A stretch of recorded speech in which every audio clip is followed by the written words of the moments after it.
Welcome to another edition of Life's Journey with Dr. Ralph Smith, and we're well into our second season here on PAPA, which is our home network with this Valencia area, public access, and it's lovely that we can be able to do this in a studio that has been developed and established by PAPA. And of course, we want to welcome all of our viewers throughout Thurston County with Thurston County Community Television, and we're proud to be a member of that. And I know that Sean and I have to plan another trip down to Olympia and bring him some more shows. So we want to thank everybody that tuned in there. And yes, we do have a Jenny Marie Wellness Center that we're developing for the Thurston area. So as soon as we get that done, we'll answer that. But for those folks out there and Lucy in the closing credits, if you need our help, just give us a call and we'll get someone down there to help you out. And of course, we're thrilled to death about our latest edition, which is thanks to Jess Smith, who is our company president. We're now in Southwest Idaho. And boy, we're in Southwest Idaho in a big way. We cover most of Southwest Idaho, including the Boise, Napa, Caldwell area. We're up in the mountains. We're up in Owyhee County. We're all over there. And Cable One now has brought an additional 100,000 households to our network. So right now, we've got 150,000 households that we access, let alone our worldwide audience. And we know a lot of you people go to our website, which of course is jennymwellness.com, and you simply click Life's Journey, and you can watch all of our shows from the very beginning. And we appreciate all those worldwide folks, and I especially get thrilled like when I was doing our radio shows, that when we used to get calls from all over the West United States. It just thrills me with the advance of technology, because we did our West Coast edition of the radio show, Northwest Live Tonight, and that covered the entire Western United States. But that was back in 1999 and 2000. And boy, has the technology improved since then. So that's why we switched to television. And community television and public access is really the new thing that is just going wild throughout the country. And we're honored to be part of that. And don't hesitate to send us an email or to communicate with us via our website. Well, let's talk about what we're doing in this episode. This episode's titled Final Journey. And that's exactly what we're going to talk about in this segment. And again, if you saw our voluntary life termination show, I really appreciate that. If we save one person out there who tunes in and watches the show, I'm going to consider that show a huge success. But now we're moving forward and we're talking about your final journey. And a lot of people get faced with this and it kind of rushes up on you without knowing, that it's right there. I'm getting ready to celebrate my 65th birthday. I even have trouble saying it. It makes me feel so old. But I'll be 65 on December 9th of this year, of 2018. And my gosh, what a wonderful and blessed life I've had, and a lot of wonderful things in life that I have been able to accomplish. But when you get to this age, or you face some type of either incurable disease, and I got 4 of them, so I know what I'm talking about in this, or a terminal disease, you start thinking about the issues. What am I going to do in my final life journey that I have with the time that the Lord's given me to be on this earth? And one of the big responsibilities, and what we're going to talk about today, is that you don't want to burden someone in the family, whether it be kids, a wife, mom or dad, if you happen to be blessed enough to have a mom and dad that's lived that long, if you're older like I am, and I'm not in that situation anymore, unfortunately. Mine have both taken the express upstairs. I miss them every day. I really do. But I'll tell you what, to me, it is almost selfish and certainly not reasonable for people who know that we all are going to face the same door, that when the time comes, that express elevator is going to open up, and hopefully you're going to head upstairs, and I'll probably be waiting for you when you come. But the bottom line is, why leave that burden to the people you leave behind that you love so much? Why leave the burden of the financial issues? And yes, you can take the attitude, well, when I go to heaven or I pass on, whatever your religious belief structure may be, that, well, I don't have to worry about it. I'm not going to be here. Well, you probably don't legally. I don't know. We're going to talk about that a little later. But to leave that burden and stress on family members, how can you do that? I mean, it's beyond rude. It's just simply unbelievable that you do that. How about the issues about the people who depend on you? It's not just a financial question. It's a question of who's going to take your place to help these, especially these kids that are in high school, that need to move on to college, that are going to find that special someone, get married, and have families of their own. What are you going to do about that? Or what are you going to do about your spouse or your life partner who's been there with you all along? This weekend, I'm celebrating 45 years. 45 years with what was my high school sweetheart, Linda. And we've been together 47 years. I was blessed to find the right person very early in life in high school. A lot of people aren't that lucky. I was lucky and I was blessed. What about her? Even though she'll inherit all the issues of this company and all that it brings with it, but the bottom line is, that's why I built an organization. And I didn't want her to have to worry about the company or worry about these things, because I want her to live a long, happy life. So you got to stop thinking about yourself, and you got to start thinking about other people and the impact that has.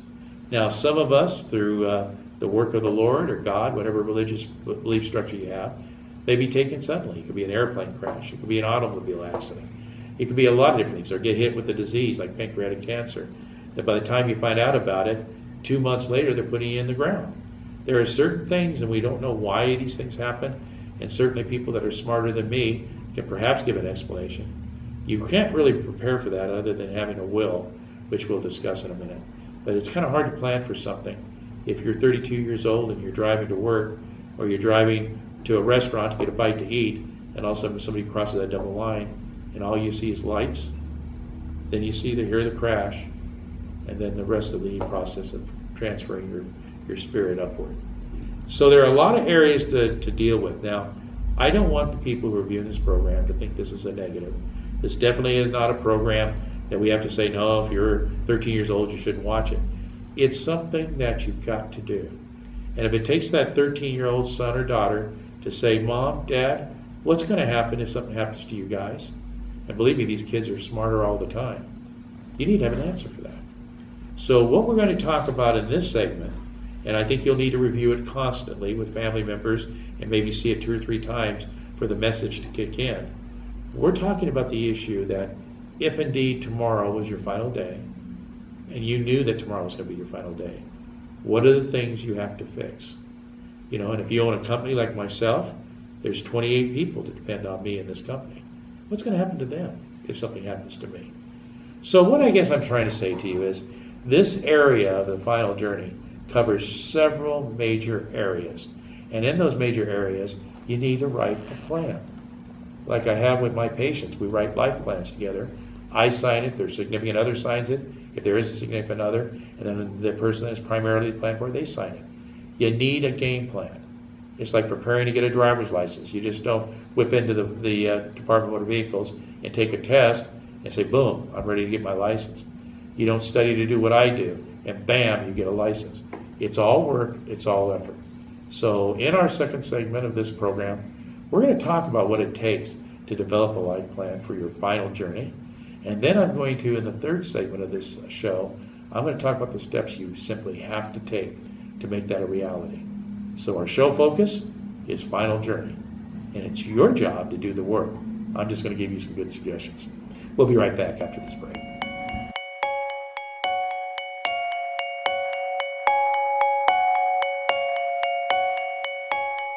Welcome back to this segment of Life's Journeys with Dr. Ralph Smith, and our focus on this particular program is life's final journey. It is very difficult, as I said in the introduction, to be able to plan for these type of things. I mean, who takes pleasure out of planning their final journey? Who takes pleasure of dealing with the fact that we're not going to be here forever? Who takes pleasure in the fact of leaving behind loved ones? Who takes pleasure in the fact of walking away from a lot of debt? Hey, count me in on that. But that's about it. That's about all she wrote as far as final journey. A lot of it is kind of, let's say, tough to talk about, a very emotional thing. But what I'm going to give you is the focus that you need to take in preparing your life journey, life plan. And yes, it is a life plan because it's the final chapter of your life. It's a lot like reading a book and knowing that the book has 25 chapters, and you can possibly go to the last chapter and find out the summation of everything that you read before. And to me, there are people that do that. There are people that I know that'll read a book backwards and read the chapters building back to the introduction. That's not how I roll, but a lot of people do that. But life is the same way. You have many factors in life. You have the birth that you're born. You've got parents, hopefully both parents, who get you through the educational process and deal with puberty and dealing with girlfriends or boyfriends that you meet in high school that you wonder to yourself as you get older, what in the hell am I doing? You deal with the episodes of getting an education, if that's what your decision is, and going through the university or college, or taking a training. There's nothing wrong with those trades. That's what keeps us going. And then when you complete that and you're ready to go out and make money and hopefully pay down some of that debt that you've accumulated, then you're out there looking for your special someone, somebody who could be a life partner for life. And I always say in my marital counseling that I do, that you got to look at that beyond just a life partner. You got to look at it, is this a person that you'd like to have children with and that you can count on to help raise those children so they have the same shot at life that hopefully you had growing up. So there's a lot to choosing that life partner, as I've shared many times in these shows. I met my life partner was a sophomore in high school, and we got married the minute we got out of high school. Today, people look at that and shake their head in disbelief. And then even before I was a doctor, I had a cardinal rule that we were not going to have any children for at least 3 years, and my wife was more than happy to agree to that, until we really made sure everything was right, that we had careers going, she was able to finish her education, and that we could go forward. And we got married April 1st, 1973. A lot of our friends did not come to the wedding. They thought it was an April Fool's joke. It wasn't, although I think sometimes Linda might think it was a joke. But the bottom line is, when we were blessed with our first child, and her name's Sabrina, a beautiful, now older woman, she'll get a hoot out of seeing that. But anyway, she was our first child, born on March 6th, 1976. So boy, you can't get much closer than that for 3 years. And then we were blessed with Kevin, who was born in 1982. And then, of course, what I call Precious, which is Hillary. She was born in 1992. So yes, we spread our children over 3 decades. Is that the right path to take? I don't know. We'll talk about that at another show. But the bottom line is, that's my legacy, and that's Linda's legacy. We together created those children, and oh, are we proud of them, in addition to the 5 grandkids they produced already. But in doing a life's journey, there's certain things you've got to do. One of the things you got to do is get all your family members together. We kind of talked about that in the introduction, that you want to take an active part in that final journey of your life. And again, it doesn't matter whether you're 32 or 72. You should plan this in advance, because if you're fighting a non-curable disease or several like I am, you're not going to be in the mind state to be able to think about all these things and make good conscious decisions. Do it before you get sick, okay? Or do it before you get too old to where your judgment is somewhat jaded. So you go ahead and you do that. Then once that's established, then you take a look at all the criteria you got to meet. Number 1 criteria is the legal criteria. When you talk about attorneys, and I mentioned this before about the specialized attorney, there's another element of attorney that you really need to look at in the aspect of dealing with attorney. Get someone you like and that can react to you and understands your feelings. If you get an attorney that is sitting there bulldogging through the process just to get done, that's the wrong kind of attorney, because that attorney, if they do enough of that work, are well aware after doing it many, many times the criteria you need to meet. So once again, when you get that criteria, they'll put together a list for the will, and then you sit down with your family support group. I'm an advocate in the family support group that you keep it to probably 2, maybe no more than 4 people. Because the more people you get involved with that family support group, the more differences of opinion you're going to have. Then you're going to make a decision, because ultimately it's your decision, and then you're going to end up getting someone upset. So keep the group within 2 to 4, and if you do have a life partner or you're married, make sure that person is an active participant, because your passing will affect them in a lot of ways, certainly in the financial way. So you want to make sure that you do that. All right, another item on the checklist is how your passing is going to be handled with the children. If you're going to be laying in a nursing home, or you're going to be laying in a hospital or whatever, do you really want that to be the final image that impressionable children have? And by impressionable, I mean kids from 2 to 6 maybe? I don't know. It's probably not a good idea. And then also understand that as you have people visit you and as you prepare for this journey, it could be 1 week or it could be 3 years, who knows, is that you make sure you tell each of these children how important they are to you, how important the family members are, how important your spouse or your significant partner is, in a way of saying thank you. And make sure you do that. And then the time you do have, as long as you can medically do it, go out and enjoy yourself. One of the greatest movies I ever saw was have seen is the Bucket List. Oh my gosh. I've watched that film so many times, I should have bought it instead of renting it. And of course now I have access with my entertainment center to whatever movie I want to watch. I'm kind of spoiled. But the bottom line is, what a great show. And it wasn't just the adventures that the 2 gentlemen went through. I'm not going to ruin it for you. But it was the items they picked Make your bucket list now and prioritize them. Put an A and a B and a C next to them, with the A's being top priority and so on. Get those things done so that when you rest and you're ready to make that final step, you know you've lived a full life, you've done everything you possibly can. That's really important. Number 4 in this list, and this is really the last item in the list. Make plans to involve, if you own a company like I do, or you've got associations that depend on you, or you're on a committee or something, make sure you make the proper arrangements. To me, owning a company is an honor, even though sometimes it just frustrates the heck out of me when there's not enough money in the bank and I got all those bills I'm facing, let alone personal bills, and that's why I tend to live debt-free. That's something Linda and I always looked at. But with a business, that's not entirely possible.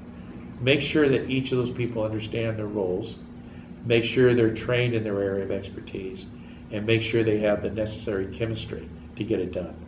I know Sean and I have a disadvantage being based out here in Port Angeles because most of our management team's in Idaho.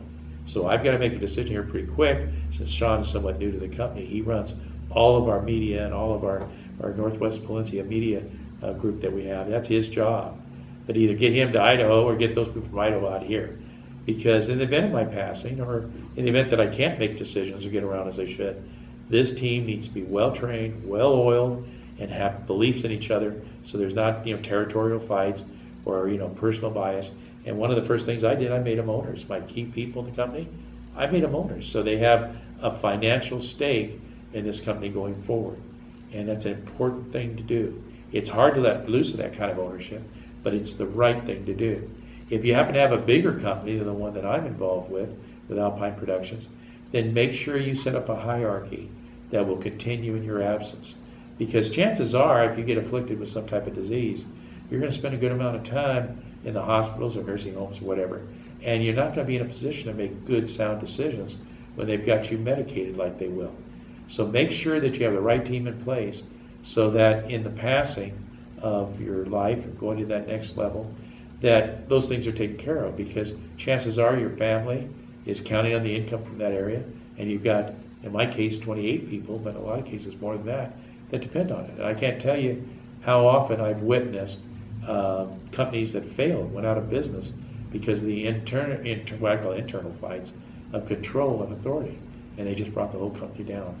And wouldn't that be horrible to be on that next level of looking down and then seeing something you built, something you supported your family in, something that helped pay for the education of your kids and obviously affected those kids going forward with grandkids.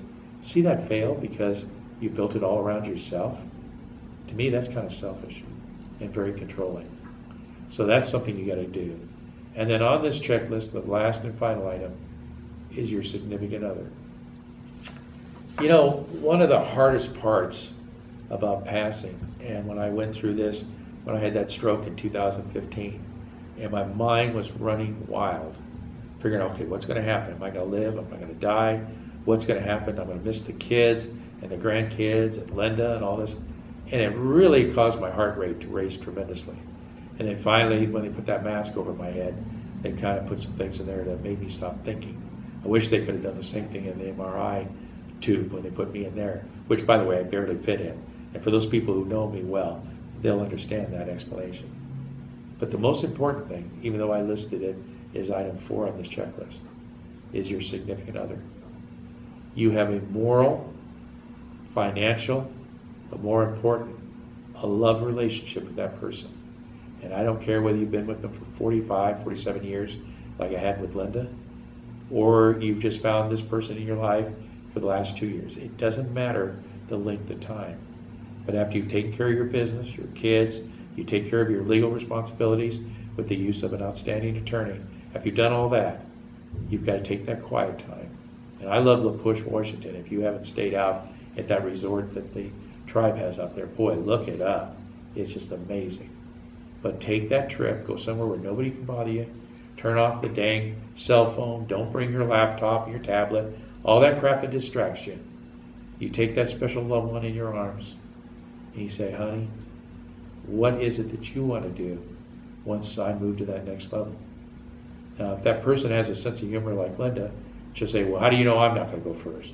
So you just ignore that. I've done that. I've ignored a lot. over the 47 years. And you say, no, I'm serious. I want this next step of the journey so that we're ready and prepared. And if that stroke had taken me out, I'm not really sure that back in 2015, I was really able to get the things that I needed. What is it that you need from me? What else is there that you'd like to do? And what can I do to make it easier on you? Because she lost her father at a very young age, and she recently lost her mother, who lived in her 90s. And then she's watched me go through it, losing my parents. And I don't think people understand the impact of that. You can read all the books you want. You can say, oh, my eldest son will pick it up, or my oldest daughter will pick it up, and maybe they will. But what is more important than make sure your life partner who is there for you, and I don't care what your orientation is, by the way, I'm talking about your life partner, is there for you. You have that conversation.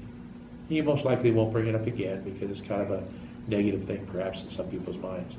But leaving that person fully equipped to move forward.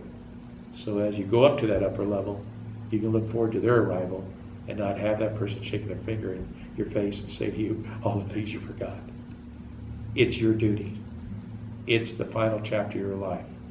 It's your responsibility. And if you don't do that, then you're being indeed selfish. So that's my advice to you. Kind of throwing this out here. And then in the summary, we'll go through the checklist again. And make sure you have a piece of paper and a pen, or find that significant other and those family members, and you can watch the show over and over again.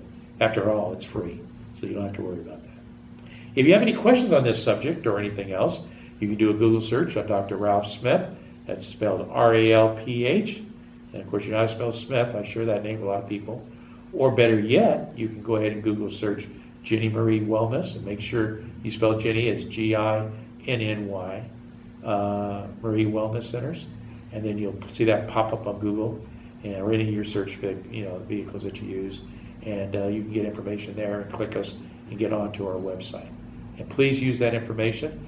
We have our phone number and email address all over that site, so if there's anything we do to help you, feel free to give us a call. We're here to serve you. And once again, as I've mentioned before in previous shows, we do all these good deeds and good works. It's not about the money. Yeah, we got to make money and pay bills and pay our staff and things like that. It's about the memory of Ginny Marie Wellness Center. It's all based on Ginny Marie Smith, who was an incredible mother, who passed many years before she should have, but was there for me from the time I was a little boy until I got older, and she'd listen to those talk shows and call me at 12:15 in the morning and yell at me about I should have done this or I should have done that. I miss her. She will always be my best friend, and I look forward to seeing her again. Once again, thank you for tuning into this program. I hope you learn a lot, and stay tuned for the final segment, which gives you the actual walking papers to walk through all this and get the job done. We appreciate the fact you tuned in today. You take care of yourself. Stay tuned for our final segment. Bye-bye.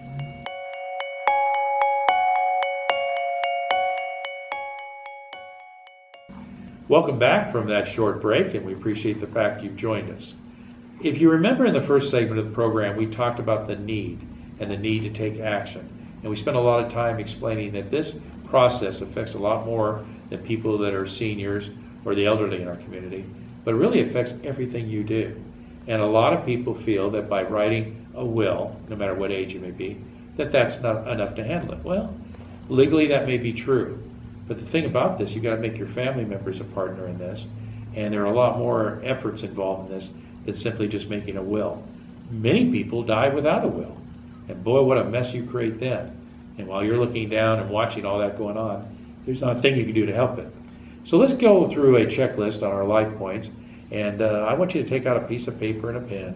Or more importantly, perhaps, if you can replay this show and have your partners involved that are going to carry out someone's life plan for the final journey, whether it be yourself, your others in the room, or someone who has a parent or somebody that you feel is not prepared. So here's your checklist. Number one, you need to have a serious discussion about what the plans are for your final journey, whether it be for yourself or for others. And either yourself or the person you're trying to help, what is it that they want you to do to make their journey as peaceful and hopefully uneventful as possible? It could be a simple matter of whether they're going to have a cremation when they're done and then spread their ashes over one of these beautiful lakes or one of these mountaintops or in the ocean that we have here in Port Angeles. Or It could be an actual funeral. Who do you invite? How do you want the funeral established? What do you want to do as far as where you want to be buried? What kind of box do you want? I kid my kids all the time about the fact that I want a metal box that is tightly screwed down so I don't have any critters coming in there and ants or other insects coming in there and join me. And I want to be buried with my Mariner hat, my Seahawk hat, and a 6-pack of Diet, because I don't want my wife yelling at me about my diabetes, Diet Dr. Pepper, and the biggest grin I have on my face. I used to save my Letterman jacket, but I don't fit in that anymore, unfortunately. Gained a little weight since then. So you want to sit down and talk about the process of preparing for a final plan of what you want. It's also important to talk about the issue of your medical treatment. My wife is very clear on how she wants that to handle, and I don't want to talk about how she's going to handle it because then she gets mad at me when she watches these shows. But the fact is, do you want to be resuscitated? Do you want to take the medical science that's available today in this wonderful world we live in and take it to the max to preserve your life, to give you as much time as humanly possible? Do you want to go to a nursing home and finish your life there? Do you want to go back to your home and line up either caregivers or kids to be able to help? And all these kids, how busy they are, and grandkids are the same way.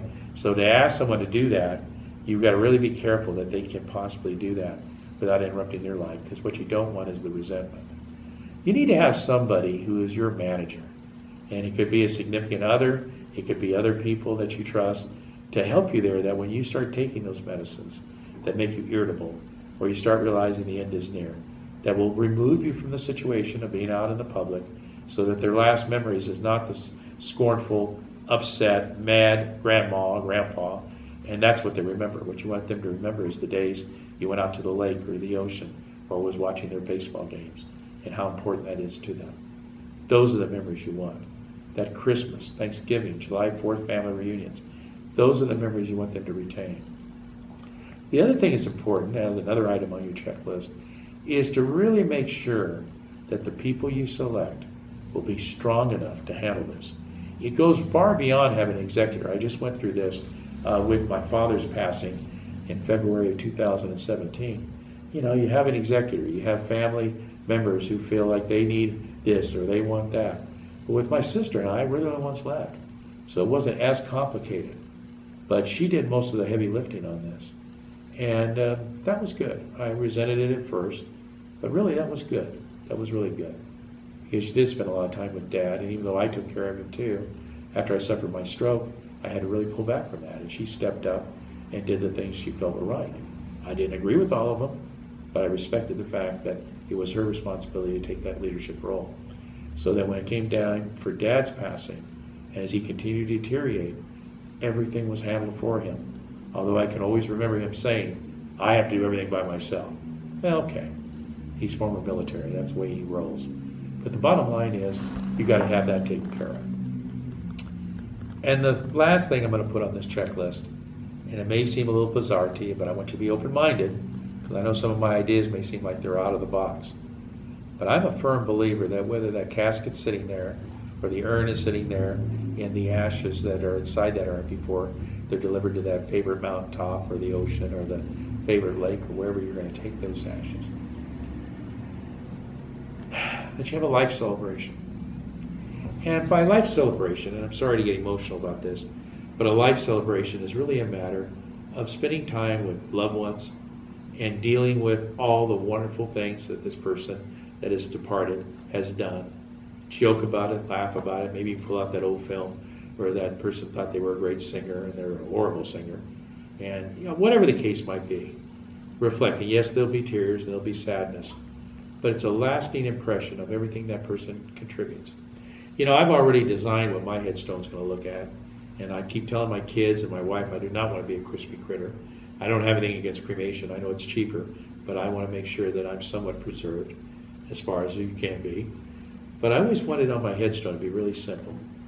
Ralph L. Smith, forget the doctor, forget all the other crap, but Ralph L. Smith, my date I was born, the date I died, and say, my legacy is my children, and listing their 3 names. And then at the bottom of that, my soul partner is Linda. And that's the final tribute that I can make, and hopefully my kids will follow through on this, that no matter who comes and visits me, grandkids that I maybe never had a chance to meet because of my passing, or great-grandkids, or someone just wandering around in that graveyard and wants to just looking around at different people's headstones to see that. Because the fact of the matter is, when it's all said and done, I don't care how successful you've been, I don't care how much money you have, it comes down to your legacy. And quite frankly, a legacy is very simple to explain.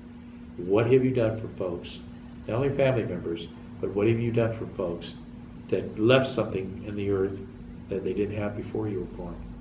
And your legacy going forward is your children, of carrying the lessons that you've taught them, the values that you've given them, both moral and life values, that they carry that legacy forward and they teach their kids. So that constantly rolls forward. That's your legacy. And that's what you want to leave behind. So whether you believe in heaven or not, I'm not judging you on your spiritual beliefs, but if you do, and you're looking down from up there with all the clouds and the bright white lights, that you can see your legacy being continued in your absence. That is the ultimate compliment. And the only way you're going to get that accomplished is to prepare the plans for your final journey. It's nothing to fear. When you move on, and again, based on your religious beliefs, where you end up, but when you move on, you're done. Your pain is through, diseases are through, no more visa bills to worry about, no more rents to make, no more dealing with kids that get pulled in during a wild party and having to bail them out of jail. All those things disappear. But the important ones are the folks left behind. So you need to put an emphasis on this final journey and the information I've shared with you in this program so that you can make it easier for the people you love and care so much that are left behind, so they can enjoy your passing as much as possible, whether it be that you suffered tremendous pain and now the pain's over, or whatever the reason may be. You've given them the reason to go forward and have pleasant memories of your final journey, which is the final chapter in your life. On behalf of Alpine Productions and the Jenny Marie Wellness Centers, I thank you for tuning into this program. Again, pay attention to the credits at the end. It gets all the information there that you need to contact us. And I want to again thank the people of Jenny Marie Wellness who do this job day in and day out. And of course, my good buddy Sean Bennett, who produces this film. And it's an honor to be involved with this project. And I hope you listen to this and you follow through. And the programs of the future, we're going to be a lot more positive, perhaps, in some people's opinion, and do a lot of fun things about having your better life, because that's what life journeys are all about. Take care of one another, and God bless.